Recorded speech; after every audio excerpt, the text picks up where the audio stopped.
முல்லைத்தீவில் தமிழக மீனவர்கள் சிறைப்பிடிக்கப்பட்டதற்கு மத்திய அரசுதான் காரணம் என மீனவ சங்க தலைவர் போஸ் குற்றச்சாட்டு முன்வைத்துள்ளார். இந்திய இலங்கை மீனவர்களிடையே பேச்சுவார்த்தை நடத்துவதில் மத்திய அரசு அலட்சியம் காட்டி வருவதாகவும் அவர் கூறினார்.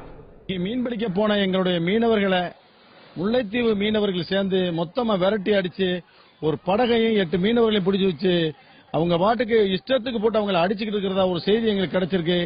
இது மாதிரியான சம்பவங்கள்லாம் நடக்கிறதுக்கு இன்னைக்கு இருக்கிற மத்திய அரசு தான் காரணம். இந்திய இலங்கை மீனவர்களுடைய பேச்சுவார்த்தை 4ஆம் கட்ட பேச்சுவார்த்தை நடத்தி ஒரு நிரந்தர தீர்வை ஏற்படுத்துவோம் சொல்லி மத்திய அரசு தொடர்ந்து சொல்லிக்கிட்டே இருக்காங்களே தவிர அது வெறும் ஏட்டு சுரக்காயா இருக்கு.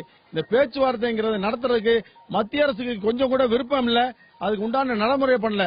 இலங்கை சிறையில் அடைக்கப்பட்டுள்ள தமிழக மீனவர்கள் 49 பேரின் காவல் வரும் 18ஆம் தேதி வரை நீட்டிக்கப்பட்டுள்ளது. இலங்கை சிறையில் இருந்த தமிழக மீனவர்கள் 49 பேரும் இன்று நீதிமன்றங்களில் ஆஜர்படுத்தப்பட்டனர்.